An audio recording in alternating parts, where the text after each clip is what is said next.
Hi everyone, in this video we will explain the event loop, how it works in JavaScript visually through an animation. I found this animation very helpful and you will understand an event loop very easily in just in a minute. So first of all we will come to the event loop. What is event loop? The event loop is a mechanism which will allows us to not stop. It means allows the code, the execution to be non-blocking. It means it is the secret behind the JavaScript asynchronous programming. JavaScript itself is a single threaded language, but through this it became multi-threading, okay, to perform parallel execution, more than one task at the time.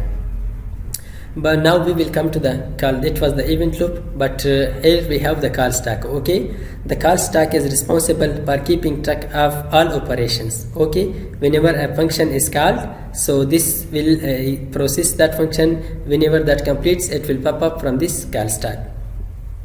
Now let's come to the event queue. Okay, the event loop has an event queue. The event queue is responsible for sending new function to the call stack, okay, for processing.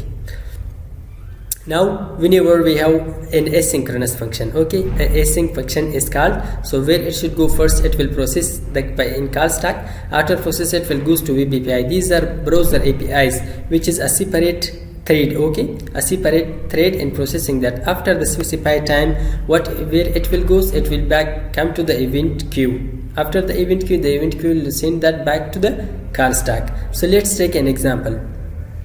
We have an example of set timeout. Okay, we have this example, this method. Whenever this is processed in call stack, where it goes to the browser API. Okay, when it goes there, where it after processing, it is a separate thread, okay, which perform that task. After processing this, after that time, where it should goes, it will goes to the event queue.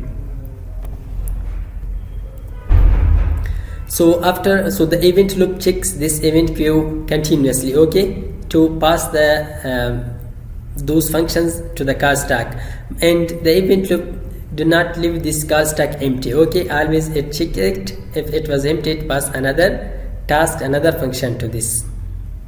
So this was all the responsibility of event loop, which track this, okay, this execution.